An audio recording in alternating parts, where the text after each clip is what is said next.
전남교육정책포럼은 전남교육연구소와 전남사단법인 전남교육연구소, 그 전남도 교육청 소속 전남교육정책연구소와 사단법인 전남교육연구소, 그리고 교육단체인 전남교육회의, 그리고 대학 무상화 평준화 전남운동본부, 마지막으로 전교조 전남지부 5개 단체가 공동 주최 주관하는 하고 있습니다. 간단하게 소개하면 전남교육연구소는 사단법인으로 20년 정도 된 민간 교육연구소입니다. 그래서 혹시 월회비 10,000원이고요. 회원으로 운영되는 연구단체입니다. 전남교육회의는 약 1,000명 정도 전남 도민들이 참여하고 있는 교육시민단체로서 아마 교육희망연대를 아실 겁니다. 그 교육희망연대를 이제 그걸 계승해서 전남교육회의가 2년 전에 만들어졌고 1,000명 정도 회원들이 가입되어 있으며 현재 회비는 2,000원입니다. 그래서 교육시민사회단체로서 좀 많이 가입해 주시면 좋겠습니다. 대학 무상화 평준화 전남운동본부 또한 우리의 교육의 문제를 가장 본질적으로 대학 무상화와 평준화의 것으로 해결을 하기 위한 교육단체로서 현재 제가 알고 있기로는 월 5,000원의 회원입니다. 저는 개인적으로 3군데를 다 가입해 있습니다. 지금부터 아이 돌봄 어떻게 할 것인가 라는 주제로 2024년 1차 전남교육정책포럼을 시작하도록 하겠습니다. 예, 국민의례를 실시하겠습니다. 자리에서 일어나 주십시오. 단상에 태극기를 봐주시고요. 국회에 대한 경례.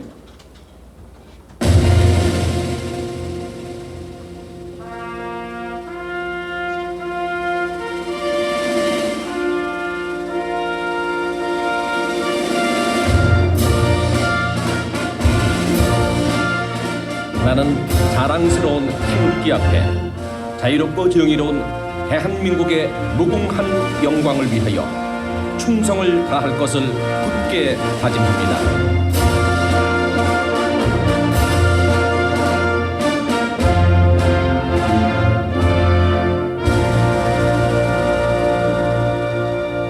바로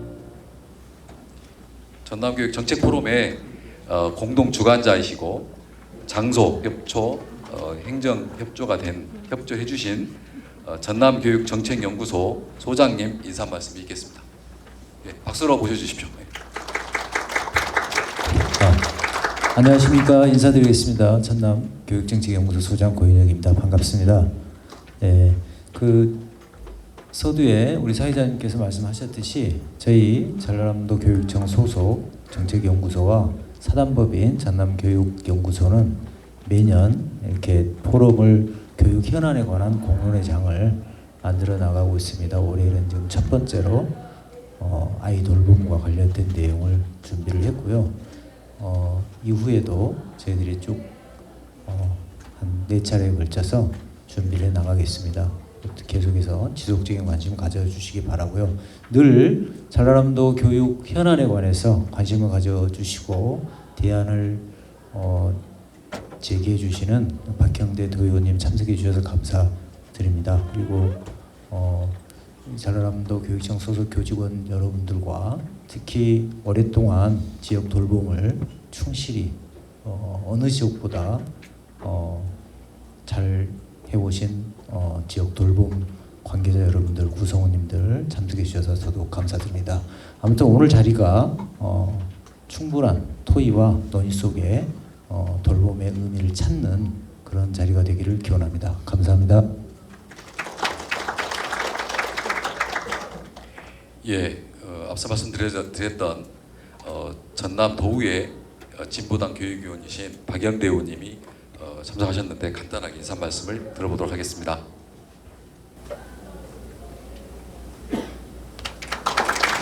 네, 반갑습니다. 장 출신 도의원 박형대입니다. 오늘 좀 배우러 왔는데요.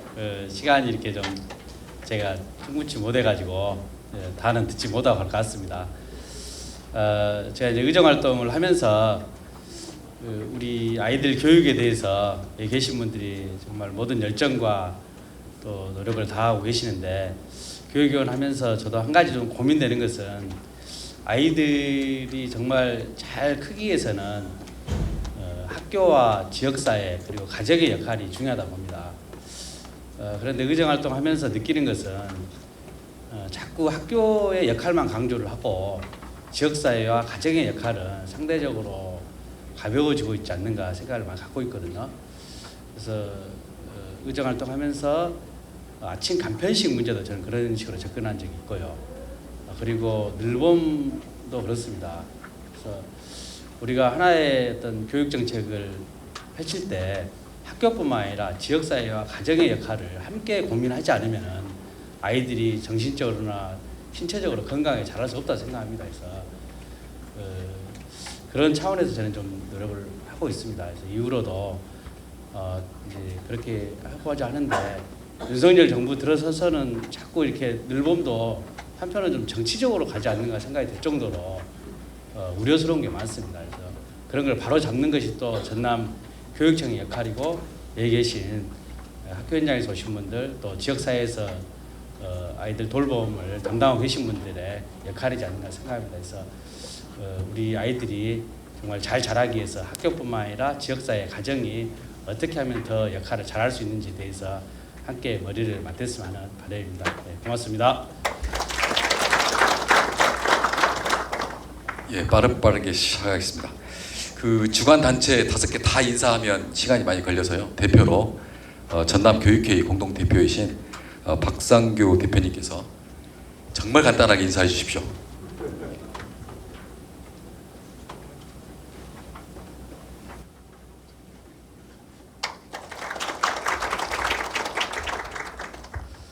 전 돌봄 생각만 하면 뭉클해지는데요. 아까 우리 박형대 의원님 말씀하셨는데 윤석열 정부뿐만 아니라 정권이 생길 때마다 돌봄이 하나씩 생겼어요. 그럴 때마다 현장의 목소리보다는 이에서 정책적으로 하다 보니 제가 봤을 때 여기서도 우리 늘봄학교의 목표와 방향이 있는데 제가 방향 설정이 잘못됐다 저는 생각합니다. 무슨 정책이라든지 이렇게 하려고 한다고 하면 현장의 목소리를 듣고 현장의 어떤 요구에 대한 반영을 그걸 듣고 제시를 해야 되는데 우선 자기들이 원하는 것을 그냥 하고 싶어하는 그런 정책이다 보니 현장에서는 굉장히 지금 혼란스럽거든요. 저는 돌봄에 대해서 20년에 대한 전문가입니다. 근데 누구 하나 저한테 물어보는 사람도 없었고 제가 바라보는 이 돌봄은 정말 잘못된 방향으로 가고 있다라고 하는 분명한 방향이 설정이 되면 아까 우리 박형대 의원님 말씀하셨던 건강 아이로 키울 수 있다고 생각이 되거든요. 우리 전남의 우리 교육감님의 방향 중에 하나가 공부하는 학교인데 자꾸 늘봄 학교를 넣고 그 다음에 돌봄을 넣다 보니 공부보다는 복지를 학교에서 하다 보니 진정한 방향성이 공부하는 학교가 아니라 돌보는 학교, 물론 돌볼 수는 있죠. 지역사회가 그런 모든 인프라가 구축이 됐음에도 불구하고 학교에서는 공부보다는 어떤 돌봄, 어떤 복지를 계속 강조하다 보니 공교육이라고 하는 것을 다시 한번 생각해 보는 계기가 아닌가 싶습니다. 그래서 정말 이번 기회가 저는 좀 늦었다고 보는데 이걸 좀 더 일찍 해서 우리가 방향을 제시하면 좀 더 나을 거라 생각이 되는데 지금도 늦지 않았다고 생각이 되어집니다. 아이 돌봄 어떻게 할 것인가에 대한 분명한 방향 설정이 되어서 현장에서 혼란보다는 온 마을이 함께 한 아이를 키울 수 있는 그런 정책이 되었으면 하는 바람으로 오늘 정말 포럼이 정말 유익한 포럼이 되었으면 하는 말씀을 전해드리면서 이것으로 인사 말씀을 가름하겠습니다. 예, 감사합니다. 빠르게 시작하겠습니다. 돌봄 정책의 진단과 방향 그리고 대안이라는 주제로 기조과견하실 분을 소개하겠습니다. 김성천 교수님은 교사 출신으로 경기도 교육청 교육부에서 전문직으로 근무하셨고 좋은 교사 운동본부 사교육 걱정 없는 세상과 같은 교육 시민사회단체에서도 적극 활동하셨습니다. 최근 조국혁신당 교육특보로도 활동하셨고요. TV 출연을 많이 하셔서 아마 익으실 것입니다. 한국교원대 교육정책대학원 김성천 교수님을 소개하겠습니다. 큰 박수로 모시겠습니다. 예, 안녕하세요. 방금 소개를 받은 김성천입니다. 이렇게 또 선생님들 뵙게 돼서 기쁘게 생각을 하고요. 오늘 또 덕분에 또 목포까지 또 KTX를 타고 이렇게 오게 됐습니다. 감사드립니다. 아마 이제 돌봄 정책 이걸 어떻게 바라볼 거냐에 대한 여러 가지 고민과 내용들을 좀 저는 논의를 위한 불쏘시개 차원에서 이런저런 말씀들을 올리도록 하겠습니다. 사실 이제 돌봄 이런 이야기 거슬러 올라가 보면 80년대에 공부방이 있었던 시절이 있었죠. 아마 그런 데에서부터 아마 연역이 이루어질 것 같고, 당시 이제 저소득층 학생들을 위해서 이제 대학생들이 지원도 해주고 막 이랬었던 흐름들이 우리 사회 전통에 있었던 것 같습니다.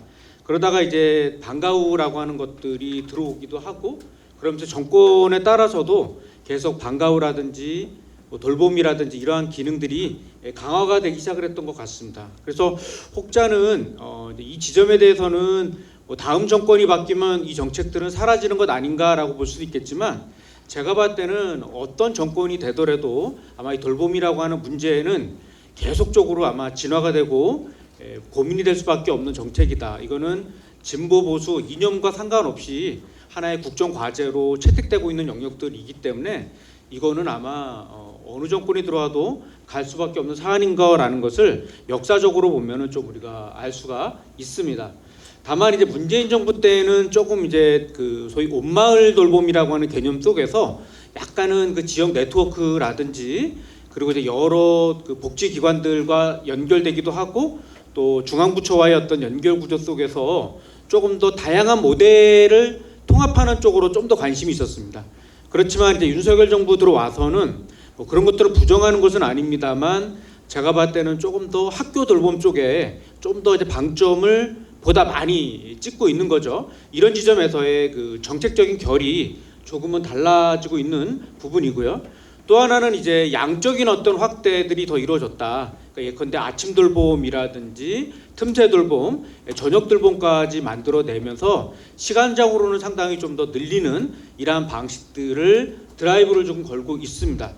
그래서 이제 오히려 문재인 정부 때에도 여전히 그 돌봄에 관한 대기 수요가 존재했었는데, 이게 이제 늘봄이라는 정책을 가지고 소위 압력을 상당히 많이 지금 가하고 있는 이런 상황 속에서는 또 한편 이 상당한 그 돌봄 수요가 해소가 되어진 면이 있기는 하거든요. 이 지점에서 이제 약간 자발적으로 움직이져 왔었던 문재인 정부의 속성과 지금 강한 정부의 어떤 드라이브를 걸고 있는 속성은 또 어떻게 우리가 바라볼 거냐에 대한 이러한 쟁점도 조금은 남아 있는 것 같습니다. 이러한 양적인 확대뿐만 아니라 여기다가 이제 컨텐츠가 더 결합되는 방식들, 그러니까 방과후와 돌봄이 좀 결합되는 이 방식들을 통해서 양적 확대와 질적인 어떤 프로그램의 컨텐츠를 결합하는 방식으로 들어온 것이 소위 늘봄학교라고 하는 정책으로 이어져 나가고 있는 그러한 상황인 것 같습니다. 근데 교육부는 왜 이제 이거를 추진했는가에 대해서는 하나는 이제 여성 경력의 단절 현상들이 초등학교 때 이제 많이 나타나고 있지 않습니까? 이런 문제들에 대한 어떤 이야기들도 하고 있고요.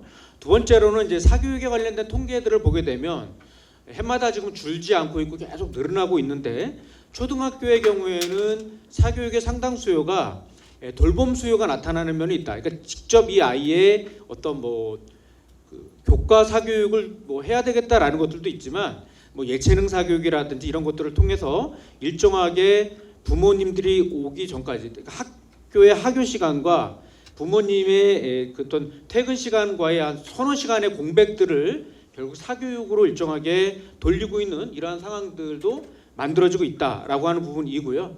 또 한편 이제 그 대체적으로 이제 돌봄에 대한 의존도가 있는 경우가 그 동안에는 저소득층 학생들이 좀 많기도 했었고, 이러다 보니까 이제 그런 학생들이 또 학력에도 조금 어려움이 나타나고도 있습니다. 그러다 보니까 이제 그러한 교육에 있어서의 격차의 문제들을 해소하기 위한 어떤 방안으로서 사실은 돌봄에 좀 더 집중을 하고 있는 그런 흐름들도 분명히 있습니다. 그래서 이제 역사적으로 이렇게 보시면 돌봄에 대한 이러한 어떤 그 교실도 계속 지금 늘어나고 있는 상황이고 수혜자들도 계속 좀 늘어나고 있는 어떤 이러한 양적인 어떤 확대의 걸 볼 수가 있습니다. 그러면 이제 기존에 우리가 돌봄이 어떠한 한계가 있었냐라고 봤었을 때는 뭐 지금은 많이 해소가 되었다라고는 하지만 여전히 그 돌봄의 그 수요에 비해서 공급량이 부족하다. 이러다 보니까 대기 수요가 일정하게 있었던 상황들이 있었고요. 두 번째로는 이제 고학년으로 올라가면 올라갈수록 결과적으로 이제 사교육으로 더 가게 되는 것이죠. 이거는 뭐냐면 그 저학년 중심으로 움직여지는 모습들도 있고, 그 다음에 이제 컨텐츠에 있어서의 그 수요의 어떤 기대치에 못 미치는 부분들이 있다 보니까 결과적으로 이제 시간이 지나면 지날수록 사교육에 관한 의존 현상들이 더 만들어지는 면도 나타납니다. 세 번째로는 이제 지역 격차의 문제입니다. 특히 이제 대도시권의 경우에는 교강사를 구하는 것들이 어려움은 없습니다. 근데 이제 제가 여러 현장들을 이렇게 돌아가서 보니까 특히 이제 농어촌 같은 경우가 조금 문제가 있습니다. 왜냐하면 방과후라든지 컨텐츠를 입힌다라고 하는 것은 결국 사람이 있어야 되는 부분들인 건데, 이 강사진들이 그렇게 많이 풀이 넓지 않은 상태에 있다 보니까 예컨대 좀 더 코딩의 기초 과정을 배웠으면 좀 더 이제 중급이나 심화 과정으로 올라가고 싶은데 그러한 수요가 만들어지지도 않고 그러한 강사들을 확보하기가 어렵다 보니까 반복되는 속성들이 나오게 된다라고 하는 부분들이고요. 또 하나는 선생님들의 경우에는 아무래도 교육 과정을 좀 더 운영하는 쪽이 본연의 업무인데 여기에 돌봄과 늘봄이라고 하는 것들은 우리에 있어서 상대적으로 우선순위에서 밀리게 될 수밖에 없는 이러한 구조들이 있습니다. 그러다 보니까 결국 이제 보시다시피 양쪽으로는 어쨌든 확대가 되어져 가고는 있는데 이것이 과연 질적인 어떤 심화로 이어졌는가에 대한 이 질문은 한 10여 년 가까이 계속 이 돌봄이라고 하는 영역에 들어오고 있었던 질문이었던 것 같습니다. 또 하나는 이제 이따 토론자들 의견들도 이렇게 보겠지만 내용을 보니까 거버넌스에 대한 이야기들을 많이 말씀하셨습니다.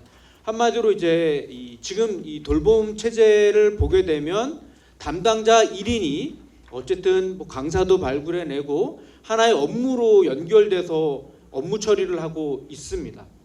그러면 이게 거버넌스가 구축이 되지 않은 상태에서 내가 개인 담당자다, 방과후 업무인 내가 돌봄 업무를 맡고 있다, 늘봄 업무를 맡고 있다라고 생각을 해보면 예컨대 방과후 프로그램들을 20개를 늘린다라고 하면 그만큼의 행정행위가 따라오게 되는 거고, 그러한 발품들을 찾아서 연락을 해야 되고 연결해야 되고 계약도 해야 하고 평가도 해야 하는 이런 많은 일들을 본인이 다 오롯이 감당해야 하는 상황이 오다 보니까 결과적으로 기피 업무가 될 수밖에 없고 1년 하고 나면 다음에는 나 이 업무 안 하겠다라고 하는 상황이 오게 됩니다. 제가 현장에 가서 이렇게 들어봤었을 때 방과후 담당 교사들이 한마디로 입이 이만큼 나와 계셨고요. 그래서 나온 상태에서 내년도에 난 이건 안 하겠다라고 하시는 거예요. 이렇게 되면 이제 노하우가 축적되기도 어려운 이런 상태에서 한마디로 독박 업무를 처리해 나가고 있는 이러한 외로운 구조 속에서 과연 이게 이제 질적인 담보가 이루어질 수 있겠는가에 대한 고민도 나타나게 됩니다. 이거는 이제 교육부 문서에서 나와 있는 개념들인데요. 이 돌봄이나 늘봄이라고 하는 것들이 사실은 주체별로 입장과 요구가 상당히 다르다라고 하는 지점들입니다. 예를 들면 학부모의 경우에는 양적인 확대와 프로그램 다양화까지도 요구를 하고 있는 건데 가급적 아이들의 안전이라든지 이런 것들을 생각했을 때 아이들이 지역 바깥으로 움직이는 것보다는 학교 안에서 어쨌든 많은 것들이 해결되면 좋겠다라고 하는 요구가 학부모들에게는 또 상당히 있게 되는 것이죠. 시도교육청 입장에서는 지금도 거의 뭐 업무 하나가 새로 들어와 버리면 서로 이제 그 일을 누가 할 거냐의 문제 가지고도 부서 간에 상당한 그 갈등이 있는 상황들이거든요. 점점 요구하는 일들은 많아지고 있는데 새로운 일들이 또 요구가 들어왔었을 때 인력과 예산 증원 없이 이 문제들을 감당해 나갈 수 있는 것인가에 대한 이러한 어떤 부분들도 있고요. 또 하나는 이제 이 도시가 많은 지역과 농어촌이 많은 지역 안에서의 지역마다 편차와 차이가 분명히 나타나고 있습니다. 근데 현재 이제 교육부의 경우에는 이제 약간 이제 교육부 나름의 어떤 지침과 방향이라는 것들이 있게 되고 부교육감이 중심이 돼서 지역에다가 계속 이렇게 요구를 하고 있거든요. 그러면 이제 일종의 그 표준화된 방식의 업무 추진이 이루어지게 되는데 사실은 이게 지역마다 예컨대 세종 지역과 전남 지역 상황은 엄청나게 다르지 않습니까? 이런 상황들에 대해서 좀 더 지역 맞춤형으로 이 부분을 돌릴 수 있는 여유라든지 기획할 수 있는 어떤 공간들을 줘야 된다라고 하는 지점인 거죠. 근데 이제 이런 것들을 얼마나 좀 주고 있는가에 대한 질문이 있을 것 같고요. 우리 교원단체도 그렇고 에서는 방과후나 돌봄이 왜 교원의 업무인 거냐? 이건 이제 별도의 어떤 지원 인력들이 풀어가는 것들이 맞는 것 아니냐? 그리고 이제 이것은 지자체로 이관해 나가는 방식이거나 지자체가 좀 더 주도해 나가는 방식들이 좀 필요하겠다. 최근 들어서는 이제 돌봄청 신설을 통해서 아예 별도의 돌봄만 맡을 수 있는 전담 기구를 설정하자라는 이제 요구도까지도 나오고 있는 것이죠. 방과후 돌봄 노조 같은 경우에는 양질의 서비스 제공에 대해서 동의를 하는데 현재 이제 시간도 점점 늘어나고 이런 상태에서 기존에 있는 계약제 방식으로 혹은 처우 개선 자체가 상당히 떨어져 있는 상태에서 보다 많은 요구들이 들어오는 방식이 맞는 거냐? 처우 개선이라든지 고용의 안정 방안을 먼저 좀 강구해 달라. 그래야 일을 좀 더 할 수 있을 것 같다라는 요구가 핵심으로 보여집니다. 거기에 이제 학계나 현장 전문가들 같은 경우에는 이제 좀 더 지원청이 좀 더 중심을 잡고 역할들을 해 나가면서 단위 학교를 좀 더 지원해 줄 수 있는 어떤 뭔가가 좀 더 필요한 거 아니냐. 거기에 이제 교육청이나 지자체 간의 협력과 연계 모델과 같은 거버넌스 모델이 좀 앞으로 많이 필요하다라는 이제 부분입니다. 그러면 이제 왜 이 시점에 돌봄이라는 것들이 혹은 늘봄이라는 것들이 강조가 되고 있을까요? 하나는 이제 학생 수 감소에 여러 가지 이유가 있을 텐데 그거는 뭐 이제 결국 결혼을 하고 취업을 해야 하고 주거 문제라든지 이런 이제 여러 가지 문제가 해결이 안 되는 면들도 분명히 있을 거고 그런데 이제 아이를 낳았다라고 하더라도 이 아이에 대한 어떤 육아 부담이 갈수록 점점 커지고 있는 것이죠. 왜냐하면 예전에는 할머니 할아버지들에게 맡기는 상황들이 왔었지만 지금 이제 어느 할머니 할아버지가 내가 한 5, 6년 가까이를 애들을 케어해 줄게 이런 결단을 내리기가 쉽지 않은 그런 상황들입니다. 이런 어떤 이제 가족 간의 관계 구조가 상당히 바뀌고 있는 면들도 있는 거고요. 두 번째로는 이제 어린이집이라든지 사립유치원의 경우에는 돌봄 기능이 좀 많이 좀 강화되어져 있는 편이죠. 그래서 이제 모 지역 같은 경우에는 공립유치원이 되게 많이 있거든요. 그런데 막상 취원율은 낮아지고 있습니다. 오히려 사립 쪽으로 보내거나 어린이 쪽으로 보내려고 합니다. 그러니까 공립유치원이 늘어났다라고 해도 부모님들이 안 보내는 건데 그 이유는 뭐냐? 공립유치원의 경우에는 상대적으로 방학이 있어야 되고 뭐 이런 여러 가지가 있다 보니까 사립유치원이나 어린이집에 비해서 돌봄 기능이 취약하다라고 바라보는 관점 속에서 사립이나 어린이집 유치원으로 보내는 경우가 있거든요. 이런 면들을 놓고 보면 이제 이 돌봄이라고 하는 기능들이 어린이집이나 유치원 때는 어느 정도 이게 도움이 됐는데 갑자기 초등학교로 이제 와버리면은 이런 공백 문제가 발생이 되면서 부모의 부담이 상당히 커지게 되는 부분들이 있습니다. 제가 이제 경기도교육청에 있을 때 문제 제기를 했던 것 중에 하나가 초등학교 학생들의 그 이제 예컨대 3월달 한 달 내내를 어떤 학교는 이제 밥도 안 주고 그냥 12시에 일찍 그 등교 적응 기간이라고 해서 일찍 보내버립니다. 이제 그렇게 되면 이제 부모님들의 경우에 당장 한 달 가까이를 아이들을 케어해줘야 되는 어떤 부담들이 발생하게 되는데 이 어린이집이나 유치원 때 없었던 고민이 갑자기 막 생겨버리는 상황이 오게 되는 것이죠. 이런 이제 여러 가지 문제들이 나오는 부분들이 있었던 것 같고요. 그러다 보니까 이제 결국 앞에 말씀드렸던 것처럼 돌봄 사교육을 만들어 나가는 이러한 상황들. 그러다 보니까 이제 부모님들의 어떤 에게만 전가되는 독방 육아의 어떤 고충들을 이제는 공적 돌봄 체계로 전환해야 한다라고 하는 요구가 정치권에 상당히 많이 들어가게 되면서 총선이라든지 대선 때에 이런 것들이 이제 주요 공약으로 부상되고 있는. 그래서 교육은 없고 돌봄에 관한 내용들이 많이 있다라고 하는 공약 분석까지도 나오고 있는 것이죠. 그런데 이제 이러한 돌봄 체계라는 것들을 보시게 되면 교육부뿐만 아니라 보건복지부에서도 이것을 하고 있고 여성가족부에서도 하고 있는 이러한 상황에서 그동안에 이제 여러 가지 중앙부처 안에서도 혹은 지자체 차원 안에서도 이 돌봄을 실행하고 있는 기관 자체가 상당히 다양했었다라고 하는 부분들인 거고요. 그다음에 이 부분에 대한 앞으로의 거버넌스라든지 어떤 통일된 체계라든지 연계협력 구조들을 어떻게 가져갈 거냐라는 것들도 항상 이 돌봄에 관한 연구에서는 강조가 되고 있는 그런 상황들입니다. 그래서 이제 이 교육부가 발표했었던 늘봄 체제를 놓고 보면 양적인 확대와 틈새 돌봄이라든지 아침 돌봄까지도 좀 더 강화해서 들어가고 있는 그런 상황이다라고 하는 것을 볼 수가 있습니다. 이럴 때 이제 우리가 좀 고민이 되는 지점들은 하나 있습니다. 돌봄과 교육의 관계인 거죠. 한쪽에서는 이제 돌봄은 교육이 아니다 이런 어떤 이제 주장이 가능하고 실제 선생님들 중에서도 이제 이런 주장들을 많이들 하십니다. 그러니까 이제 돌봄은 교육이 아닌데 갈수록 이제 이 돌봄의 기능과 역할이 너무 강화되고 있는 거 아닌가라고 하는 이러한 어떤 상황 속에서 최근에 이제 돌봄과 교육의 관계를 규명하려고 하는 연구나 이런 이제 논문들이 좀 많이 나오고 있습니다. 근데 이제 이 돌봄이 안 되면 학습도 어렵다라고 하는 것을 우리가 아시다시피 코로나19 상황에서도 경험을 했었습니다. 그럼 이 돌봄이라고 하는 개념이 무엇인가를 보면 단순히진 않습니다. 이 돌봄이라고 하는 개념 안에는 건강이라든지 정서의 문제라든지 학습의 문제라든지 관계의 문제라든지 안전의 문제들을 다 포괄하고 있는 개념들이다 보니까 결국 이것들이 무 자르듯이 구분될 수 있는 개념인가에 대해서는 고민이 조금 있는 부분들이 있는 거고요. 예컨대 수업을 하다 보면 어떤 아이가 집안에서 부모님이 뭐 이렇게 막 부부싸움을 하셨다라든지 이혼 이야기가 나온다라든지 집안 안에서의 아버님의 사업들이 망해가지고 어려워진 그런 상황에서 이 아이가 과연 집에서 학교에서 오롯이 수업에 집중할 수 있겠는가라고 하는 것들을 보면 그 아이가 수업에 집중할 수 있는 어떤 심리적인 어떤 안전 이런 것들이 담보되지 않은 상태에서는 어려워질 수밖에 없다라고 보는 것이죠. 그래서 아이 하나를 기르는데 온 마을이 필요하다라고 하는 이런 아프리카의 속담 자체는 사실은 돌봄과 교육의 속성이 어떻게 되어져 있는가를 잘 설명하고 있는 내용들이다라고 보여집니다.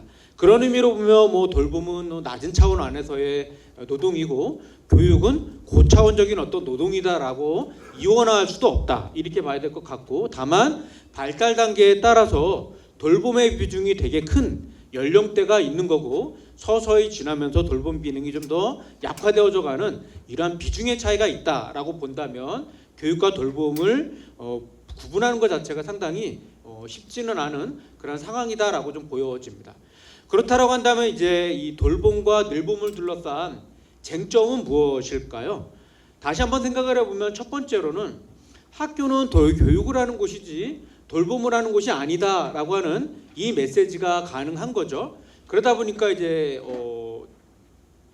이게 이제 전제가 되지 않으면 사실은 돌봄이라고 하는 이것을 학교의 업무로 받아들일 수 있느냐 없느냐를 판단하게 만들어 나가는 출발점인 것 같습니다. 근데 제가 봤을 때는 이 교육과 돌봄의 구분 자체가 현실적으로는 좀 불가능한 그런 상황이다라고 이제 보여질 수는 있을 것 같고요.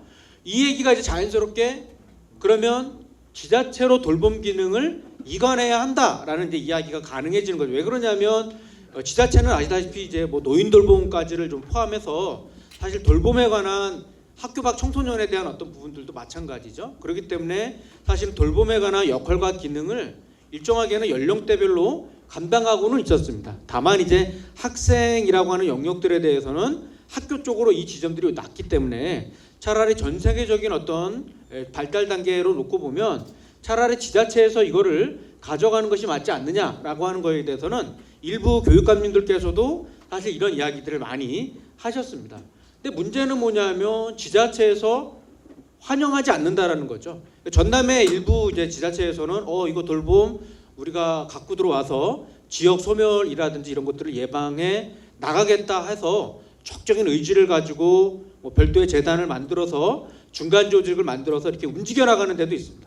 그래서 방과후 같은 경우에도 우리가 아예 과감하게 만들어 나가고 풀어 나가겠다. 무상 방과후 같은 것들도 집어넣어서 가겠다라고 하는 메시지들도 분명히 있기는 합니다. 그렇지만 이제 이런 지자체는 소수의 지자체이고 결과적으로 우리는 이 분야에 대한 전문성도 떨어지는데 왜 이것들을 우리한테 요구하느냐라고 이제 이야기를 하시는 분들도 분명히 있고요. 또 한편 이제 지금 윤석열 정부가 어쨌든 학교 중심으로 돌봄 기능을 강화하려고 하다 보니까 지자체에서 그동안에 약간 이걸 우리 업무와 영역으로 봤었던 이런 데가 살짝 이제 최근에 발을 떼기 시작을 했습니다. 발을 떼면서 요거는 이제 교육청에서 주도해라. 예산도 우리는 뭐 굳이 넣을 필요 없겠다. 이런 식으로 이제 나오는 데도 분명히 조금 있기 때문에 이런 것들이 이제 생각처럼 만만치는 않은 그런 주장이다라고 좀 보여집니다. 세 번째로는 이제 이 학교 안에서는 늘 발생되고 있는 문제인데요. 교육청도 마찬가지지만 현실적으로 누가 그 업무를 할 거냐, 네, 이 문제가 있는 것이죠. 교사가 할 거냐, 아니 일반 직원이 할 거냐, 아니면 돌봄 전담사가 할 거냐, 네, 이런 것들이 이제 사실은 누가 결정할 것이냐가, 누가 그 일을 할 것이냐가 교육부의 문서에서는 명료하지는 않습니다.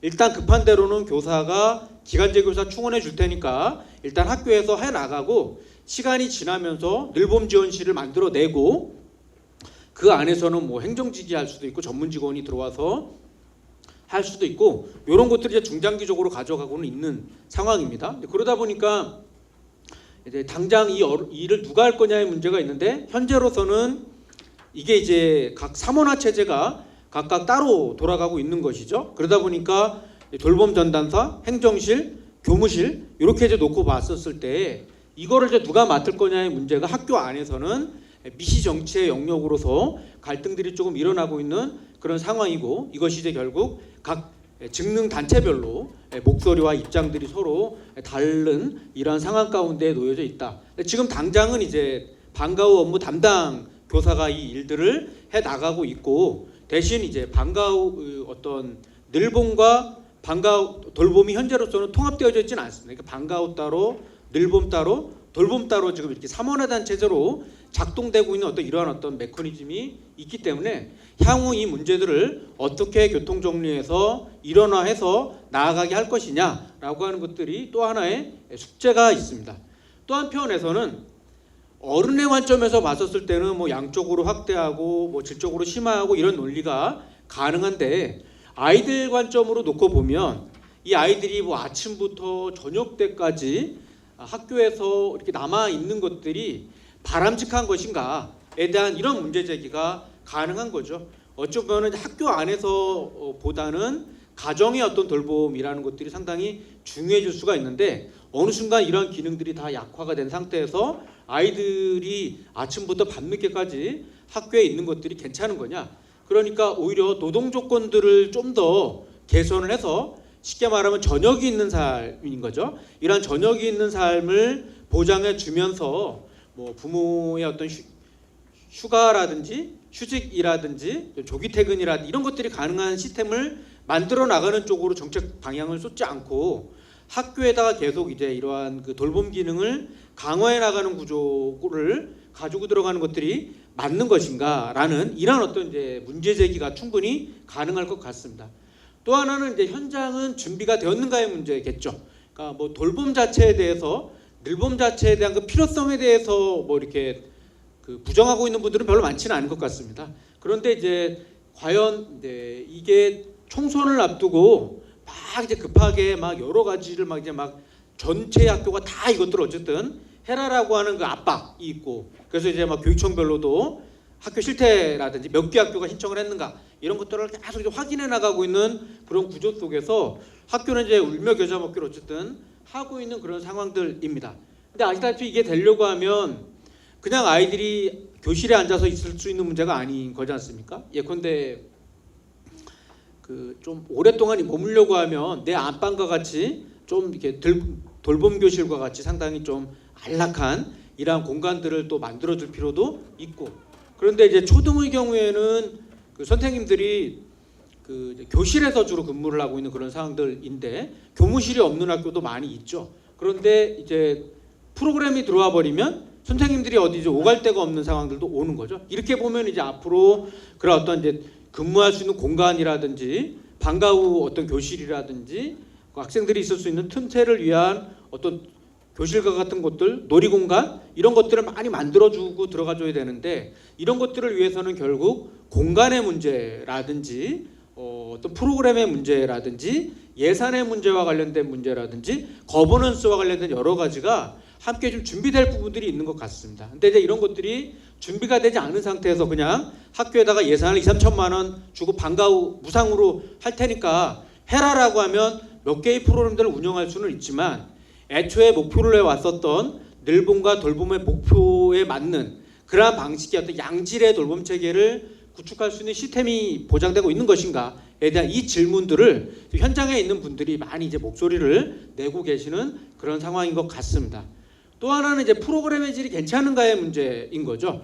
통상적으로 이제 이러한 건건이 뭐 이 분야의 전문가들을 확인하고 학생들의 요구를 다 읽어내고 그렇게 해서 그 필요에 맞는 전문가들을 연결해 준다라고 하는 것은 결국 수요를 읽어내고 수요에 맞는 전문가들을 연결해 주고 매칭해 주고 지원해 주고 또 학교 안에만 있는 것이 아니라 때로는 학교 바깥으로 나가서 어떤 체험 활동 같은 것도 해야 하는 이러한 어떤 방식들이 있을 수 있는데 과연 현재 이러한 프로그램의 질이 괜찮은가? 아니면 그냥 외부에 있는 위탁 업체를 통해서 몇 개 프로그램들 그냥 더 만들어주고 무상이라는 이유로 그냥 이렇게 가고 있는 것인가에 대한 이러한 어떤 이제 프로그램들의 현재의 질이 얼마나 높은 것인가에 대한 이런 어떤 고민들도 해볼 수가 있을 것 같습니다.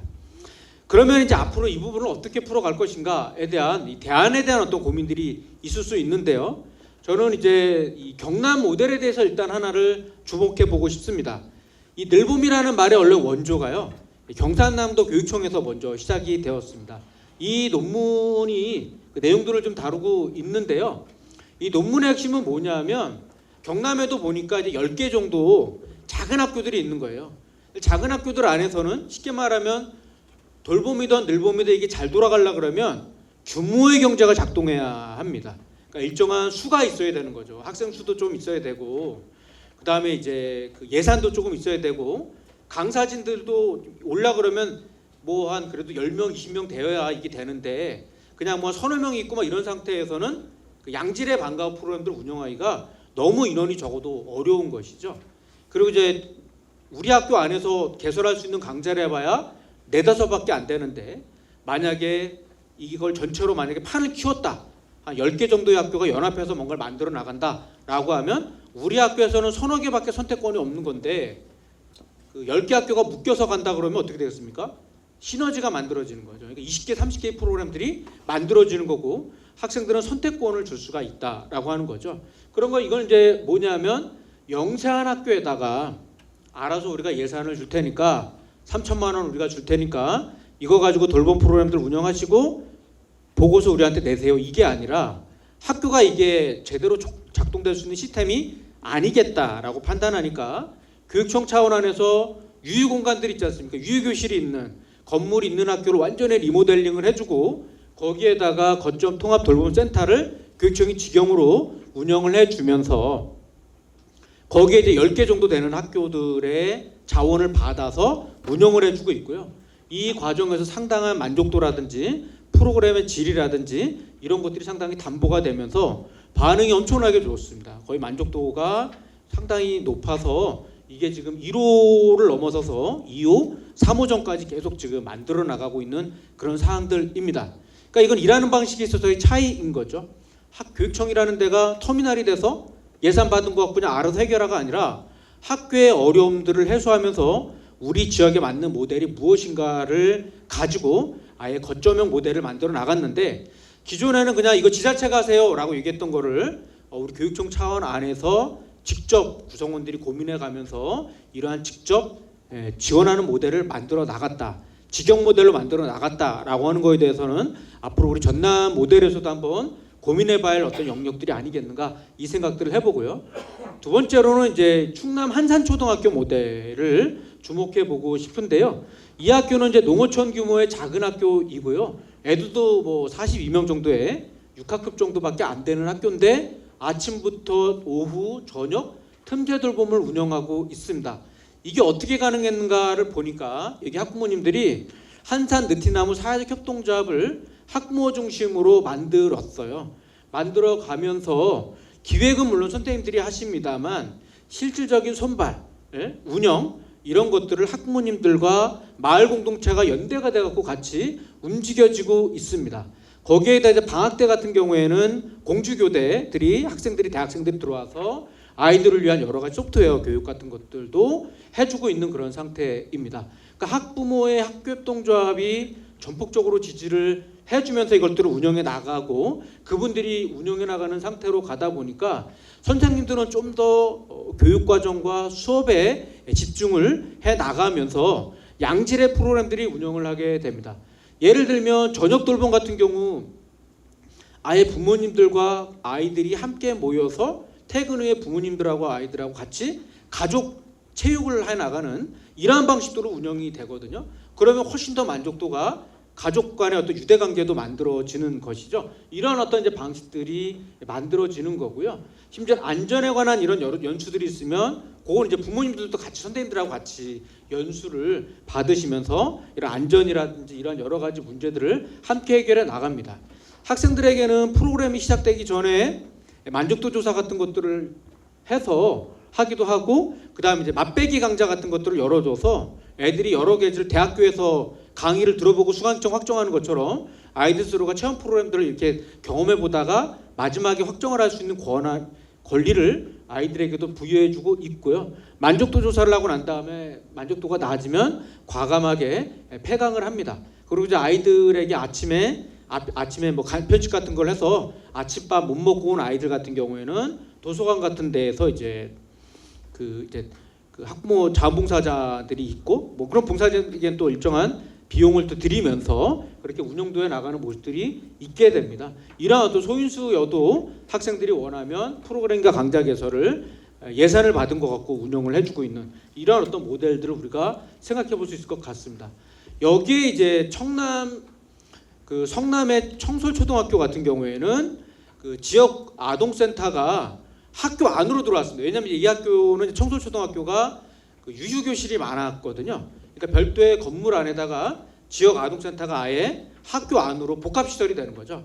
들어와서 거기에서 운영을 해주고 있고요. 거기에 있었던 원래 전담사나 이런 분들은 지자체 직영 고용 인력들로 이렇게 채용이 전환되는 이런 어떤 구조를 만들어 나가게 되면서 상당히 그 만족도가 높아지면서 지역 아동센터와 학교가 윈윈해 나가고 있는 이러한 모델들도 가능하다라고 좀 보여집니다. 그렇다라고 한다면 이제 대안에 대해서 좀 말씀을 좀 드리겠습니다. 저는 첫 번째로는 이 돌봄과 늘봄은 국가 차원의 과제이기 때문에 무조건 지자체 이것만을 주장하는 방식들보다는 국가의 어떤 체계 안에서 우리 공교육이 이 돌봄의 문제들을 어떻게 흡수해 나가고 발전시켜 나갈 것인가에 대해서 마땅히 고민해 나가는 게 하나의 그 국가의 어떤 공적 책무에 대해서 우리도 같이 어떻게 이 부분을 도울 것인가, 함께 할 것인가에 대한 어떤 자세와 태도를 우리가 가져갈 필요도 있을 것 같다. 이런 말씀을 드리고 싶고요. 두 번째로는 저는 이제 이 문제는 이제 교원단체 차원 안에서 한번 고민해봐야 할 부분인데요. 제가 봤을 때는 곧 있으면 과원교사 문제가 곧 닥칠 것 같습니다. 그렇다라고 한다면 늘봄이나 돌봄이라고 하는 것들이 다 우리 업무가 아니다라고 이렇게 내치는 방식들보다는 역으로 말하면 오히려 이거를 좀 더 활용을 해서 향후에 과원교사 문제들을 예방할 수 있는 정책의 지렛대로 삼을 수는 없을까? 이것도 한번 저는 제안을 드려보고 싶습니다. 예컨대 교육과정 연계 모델이라는 것들을 넣을 수가 있겠죠. 그러니까 돌봄 교육과정이라는 것들을 운영을 하면서 순중형 교육과정으로 운영을 해서 희망이 있는 학생들의 경우에는 돌봄 교육과정을 운영을 하고 대신 여기에 필요로 하고 있는 인력들을 추가 배치를 요구할 수도 있을 것 같습니다. 그리고 이제 예컨대 늘봄실장 같은 경우에도 행정직이 맡을 수도 있지만 차라리 교원이 맡게 되고 교원이 하면서 대신 정규 수업의 영역들이 있지 않습니까? 이 영역에 대해서는 교사를 순중으로 요구하는 방식들도 저는 전략적으로 한번 검토해 볼 수 있는 점이 아니겠는가 이 생각을 해보고요. 세 번째로는 이제 늘봄과 돌봄 방과 후는 이제는 일원화해야 한다. 이거는 분명히 교통 정리를 해줄 필요가 좀 있지 않을까 저는 그런 생각들을 해보게 되고요. 저는 오히려 돌봄 전담사님들의 처우들을 좀 더 과감하게 개선을 해주고 대신 이 안에 거버넌스 구조를 학내외로 구축해 나가면서 이걸 좀 더 일원화해 나갈 수 있는 구조들을 앞으로 형성해 나갈 필요도 좀 있을 것 같다라고 보여지고요. 또 하나는 이제 총선 때 급하게 하느라고 사실은 막 이제 이렇게 몰아붙이는 느낌이 없지 않아 있습니다. 이제 총선도 끝났으니까 다시 차분하게 준비하고 실행해 나갈 필요가 있을 것 같다. 그러니까 예컨대 학교 내에서의 업무의 협업 구조들부터 일단 만들어 가자라고 하는 부분들입니다. 그리고 유휴 공간들이 얼마나 학교 안에 있는 것들인가도 잘 찾아봐야 할 것 같고, 프로그램의 질을 어떻게 우리가 향상해 나갈 수 있는 것인가. 또 하나는 이제 이 담당자들의 역량 제고도 상당히 중요한 부분들이 있겠죠. 그러니까 우리는 사람을 뽑아는 놨는데 그러한 어떤 기획 역량이라든지 행정처리 역량이나 이런 것들에 대해서 이런 어떤 돌봄이 됐던 늘봄이 됐던 방과후가 됐던 이런 분들에 대한 어떤 역량을 높이기 위한 교육 프로그램이라든지 연수 프로그램들이 얼마나 가동되어졌는가라는 것들을 놓고 보면 여기에는 여전히 정책의 사각지대인 것은 아닌가. 한마디로 사람에 대한 투자 없이 과연 양질의 프로그램 운영이라는 것들이 가능한 것인가에 대한 이 질문도 좀 필요할 것 같고요. 스웨덴 같은 경우에는 아예 돌봄과 같은 프로그램들을 거의 교사대에 준해서 별도의 전문 인력들을 길러나가고 있습니다. 거의 차별도 없는 그런 구조이거든요. 그러니까 이러한 돌봄 자체도 매우 중시하기 때문에 기존의 정규교육 과정으로 양성되는 교원 못지않은 교육과정 발달 단계에 대한 이해라든지 프로그램에 대한 어떤 이해 이런 것들을 같이 돌리고 있어요. 저희는 뭐 그 정도까지는 어렵다라고 하더라도 그런 이런 담당자분들이 적어도 뭐 6개월 정도 파견으로 나와서 일정하게 본인들의 어떤 역량이라든지 현직 직원들에 대한 어떤 재교육 같은 프로그램들을 과감하게 돌려야 된다라고 하는 거죠. 그래야 이런 프로그램들이 오랫동안 롱런할 수 있을 것이다. 저는 이제 이 지점에서는 결국 마을교육 공동체의 철학이 다시 들어와야 된다라고 봅니다. 왜냐하면 결국 자원을 연결해 나가고 아까 사회적 경제 모델이 됐던 마을교육 공동체 모델이 됐던 그 바깥으로 나가서 체험 활동을 하거나 특정 분야의 전문가가 학교 안으로 들어와서 역할을 해 나가는 이 과정들은 결국 발품을 팔아야 합니다. 이런 발품을 파는 것 없이 공짜로 만들어지진 않는 과정들인 거죠.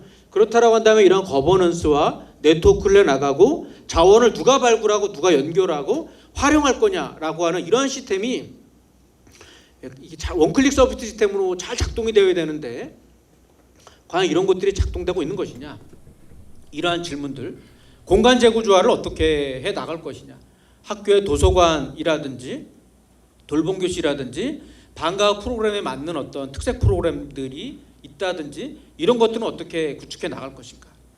학교의 업무 부담도 마찬가지죠. 강사 하나 쓸 때마다 그 작동되고 있는 그 행정 프로세스라는 것들이 어마어마합니다.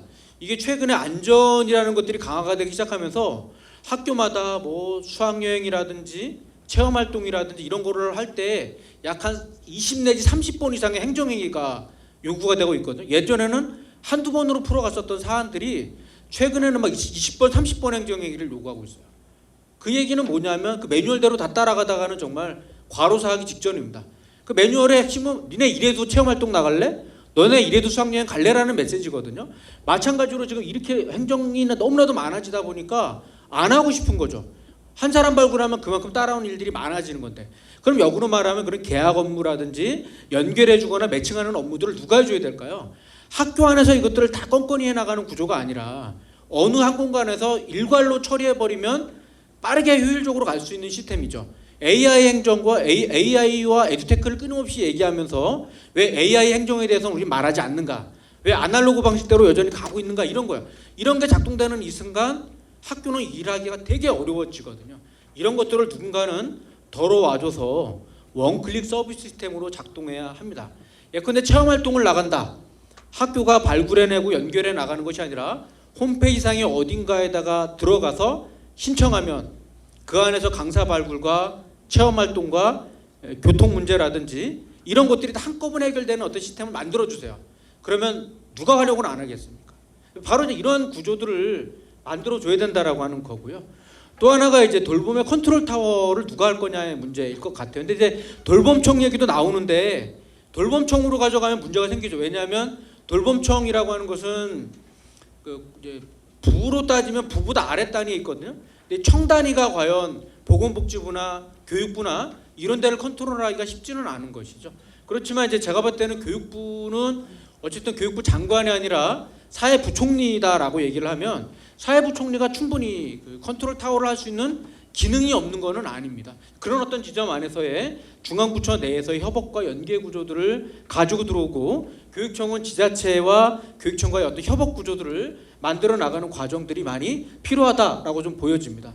돌봄 활성화 지원법 같은 경우에도 좀 필요해서, 왜냐하면 이게 이제 조례로 보통 많이들 해나가고는 있는데 조례로 가는 경우도 약간 지속 가능하지 않을 수가 있거든요. 그런 의미에서는 이제 이걸 법률 수준으로 좀 더 끌어올려서 만들어내고, 지금 현재 그 교부금 중심으로 돌봄 늘본 예산이 들어가고는 있습니다. 제가 볼 때는 이건 국고 지원으로 더 들어가 줘야지 된다. 그런 의미에서 좀 더 과감한 지원들이 좀 많이 필요하지 않는가 이 생각이고요.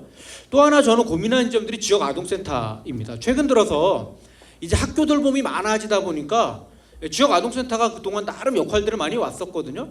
학생 수요가 지금 줄고 있는 과정에서 상당한 위기의식들을 또 지금 느끼고 있는 그런 상황들입니다. 근데 이 지역 아동센터가 갖고 있는 의미는 상당히 있죠. 저는 일단은 지역 아동센터 같은 경우에는 이 대상자가 대체적으로 보면 약간 저소득층이라든지 소득 분위 안에서 제한을 두는 경우가 있는데, 이것들을 전체로 다 좀 풀어버리고, 그리고 이제 지역 아동센터 이거 건물 하나 운영하는데 다 돈이 들어가지 않습니까? 이런 부분들을 고민해 보면 오히려 거점형 지역 아동센터를 활용할 수도 있고, 학교에 유휴 공간이 있는 경우에는 아예 학교 안으로 지역 아동센터가 들어오는 방법들을 고민해 보자. 그러면 사실 이게 방학 때가 지금 돌봄이 문제가 좀 생기고 있거든요. 누가 이제 방학 때 이걸 해줄 거냐 이런 문제가 있는데, 오히려 이런 방학이라고 하는 자원들도 상당히 괜찮다. 그리고 요 지역 아동센터 같은 경우에 사단법인 점프라든지 이런 데를 보면 대학생들 멘토링하고 연결을 해서 학생 한 명 한 명에 대해서 학습 지원 같은 것들도 과감하게 해줄 수가 있어요. 그러면 한국 사회의 그 계층 이동성의 문제를 놓고 보면 초창기 때 아이들의 그 학력 격차라든지 이런 것들을 지원해주지 않으면 나중에 중고등학교 가서는 이 격차를 따라잡을 수가 없습니다. 그러면 오히려 초등학교 1, 2학년 때, 3학년 때 아이들에게 책 읽는 거를 많이 해준다라든지, 학습에 대한 어떤 거라든지, 진로에 대한 어떤 꿈을 만들어 준다라든지, 그날 공부해 왔었던 것들에 대한 예습 복습이 일정하게 가능한 이런 어떤 매칭 구조만 잘 만들어줘도 제가 봤을 때는 오히려 기초학력 부진 문제라든지 교육 격차 문제도 해결할 수 있는 좋은 정책적인 툴입니다. 그러니까 이런 부분들에 대해서 우리가 좀 더 잘 연결을 해보자라고 하는 부분들인 거고요. 그러면 학교 안에서 이게 여건이 안 되는 데에는 충분히 지역 아동센터를 가지고도 활용할 수 있을 거다라고 좀 보여집니다. 또 하나는 이제 저는 이 모델에 대해서는 지역마다 학교마다 다 다르다라고 저는 봐요. 그렇다라고 한다면 우리는 교사 하나만 더 충원해주면 우리가 아이들을 위한 놀이교육 과정을 만들어 줄 거야, 이런 학교도 나올 수 있다고 봐요. 그러면 저는 학교교육과정 연계형 모델을 통하고 여기에 유연근무제라든지 아니면 교사들을 추가로 배치할 수 있는 구조들을 만들어내자라고 하는 부분들이고요. 두 번째로는 사회적 협동조합 같은 경우에도 충분히 가능하다. 우리가 협동조합 그러면 주로 매점 협동조합, 교복 협동조합 이렇게 끝나는데, 오히려 방과후라든지 돌봄과 같은 모델들을 좀 우리가 만들어 나갈 필요가 좀 있지 않느냐. 이게 사회적 기업으로까지 만약에 나가면 우리 지역 안에도 청년들이 분명히 있지 않습니까? 그런 청년들이 일정하게 이런 어떤 그 스타트업 기업 방식들을 통해서 이런 돌봄들을 정말 잘 운영해 줬더니 그 안에서의 어떤 고용 창출도 이루어지고 수익도 만들어지는 것들이 있으면서 이런 것들이 선순환이 된다면 우리 청년들이 지역 인재 유출도 일정하게는 막을 수 있는 모델도 저는 충분히 가능하다라고 좀 보여집니다. 꼭 대기업이라든지 뭐 어디를 가지 않더라도 우리 민간 영역과 어떤 이런 사회적 경제 영역 안에서의 고용 창출이 되는 모델들도 우리가 앞으로 모색해 보자라는 거죠. 그러면 이제 그러한 청년들이나 대학생들을 잘 활용하는 것들도 가능할 수 있지 않을까. 그리고 이제 우리 시민사회 위탁형 같은 모델도 마을교육 공동체 모델을 통해서 충분히 가능하고요. 또 하나 이제 저는 고민하는 부분들은 우리가 공동육아 같은 것들을 해보게 되면 그냥 학부모들이 객체로 존재하는 게 아니라 주체로 존재하는 거죠. 내 아이를 바라보는 게 아니라 우리 아이를 바라봅니다. 돌봄을 운영하다 보면, 늘봄을 운영하다 보면 아이 한 명에 대해서 우리가 관심을 기울이고 해서 아이의 어떤 문제 행동이 일어났을 때 같이 이거를 어떻게 풀어나갈 것인가. 그리고 우리 프로그램에 대해서도 부모님들이 거버넌스 구조를 가지고 같이 어떻게 해 나갈 것인가. 우리 부모님들 가운데도 또 나름의 또 전문성을 갖고 계신 분들이 계시기 때문에 이런 분들이 또 어떻게 아이들과 함께 연동해 나갈 것인가를 놓고 보면 부모님들은 그냥 프로그램들을 소비하는 분들이 아니라 프로그램들을 같이 공동으로 기획하고 참여할 수 있는 주체로서의 어떤 모델도 우리가 고민해 보자. 이게 이제 공동 육아형 모델이 될 것 같아요. 일종의 거버넌스 모델을 갖고 들어갈 수 있지 않을까. 저는 지역 아동센터 거점형 모델이라든지 학교 안으로 지역 아동센터가 들어올 수 있는 이런 구조들도 만들어 가자라고 좀 봅니다. 마지막으로 이제 결국 저는 교육청과 지원청의 지원 기능이 상당히 강화되어야 된다라고 좀 보여집니다. 지금 현재 우리 교육지원청 같은 경우에는 일종의 그 하급 행정기관이기 때문에 사실은 자체적으로 정책들을 기획하고 예산을 집행할 수 있는 어떤 그런 공간들이 별로 없습니다. 저는 교육부 장관의 권한을 교육감으로 가져오는 것, 이게 교육 자체의 핵심이 아니라고 봅니다. 더 하방해야겠죠. 학교 자치 내지는 지원청으로 좀 더 교육감의 권한을 하방해 나가야 될 부분들이 있고요. 그러면 교육지원청에도 예산이라든지 조직이라든지 정책들 인력이라든지 이런 것들을 구현해 나갈 수 있는 이러한 어떤 모델을 좀 더 강화해 나가고 여기에 이제 교육장 전면 공모제 같은 방식들을 통해서 정말 의지가 있는 교육장들이 들어오고 대신 이분들이 2년 내지 1년 반 하다가 끝나는 게 아니라 잘하는 분은 정말 4년까지도 2+2로 연장해주는 구조로 가게 되면 아마 교육장님들은 정말 열심히 뛸 거라고 저는 봅니다. 이런 어떤 구조들을 만들어 나가고 우리가 이제 중간 조직을 하는 이유는 뭐겠습니까? 우리가 보험 문제가 어떤 교통사고가 났었을 때 보험사에다가 연락을 하면 즉각적인 출동 지원 서비스를 해주고 있지 않습니까? 과연 교육청이나 지원청에다가 우리가 그걸 기대한 바가 있는가? 요구할 수 있는가? 감당해 줄 수 있는가? 어렵죠. 그렇기 때문에 앞으로 이 교육지원청은 공문과 예산을 주고받는 터미널 역할을 해주는 게 아니라 플랫폼 조직으로 변모해야 한다라는 거고 거기에 마을 사무관, 마을 장학사, 마을 주무관들이 있게 되면서 지역을 잘 아는 분들이 네트워크하고 연결해 나가는 이런 어떤 자원 조직으로 만들자라고 하는 부분들입니다. 이게 어렵다면 지자체와 교육청이 함께 조직을 만들 수도 있겠죠. 이미 그런 협력 모델들이 있지 않습니까? 그런 모델들을 우리가 좀 더 구축해 나간다면 충분히 플랫폼 조직 만들어 나갈 수 있다. 그러면 이걸 갖고 자원을 발굴하고 활용하고 매칭해 나가고 계약 업무라든지 이런 것들, 시설 이런 여러 가지 업무들을 과감하게 이관해 준다면 학교를 통한 어떤 모델들도 저는 가능할 것 같고 학교 안에서 감당이 안 되는 경우에는 지역 아동센터라든지 청소년센터 이런 여러 기관들을 잘 좀 활용해 나가고 그것도 어려운 경우에는 위탁 모델을 통해서 잘 풀어나가되 그런 질관리 체제들을 잘 구축해 나간다라고 한다면 저는 오히려 전남에 관한 그런 좋은 모델들이 만들어질 수 있을 거다라고 좀 보여집니다. 마지막으로 이 말씀 드리겠습니다. 제가 이제 충북교육청에 있는 아이들에게 설문조사를 한번 해봤습니다. 너희들 앞으로 충북 사회 어른이 되면 충북 지역에서 살고 싶니라는 질문이었거든요. 놀랍게도 초중고 학생들의 11% 학생들만 남겠다라는 이야기를 했고요. 90% 이상의 아이들은 다 서울로 가겠다, 경기도로 가겠다, 떠나겠다라는 아이들이 많았습니다. 그러니까 학교에서의 고민은 명문학교를 만들고 그래서 명문대를 가고 이게 중요한 게 아니라 이 아이들이 정말 지역사회에서 내가 받은 것들이 많고 지역사회에서 내가 환대를 받았다라고 하는 이런 관점이 이 아이들에게 어릴 때부터 쌓였을 때 이 아이들이 결국 지역 인재가 되는 거고 나중에 지역을 떠났다고 하더라도 다시 지역을 생각하게 될 것 같습니다.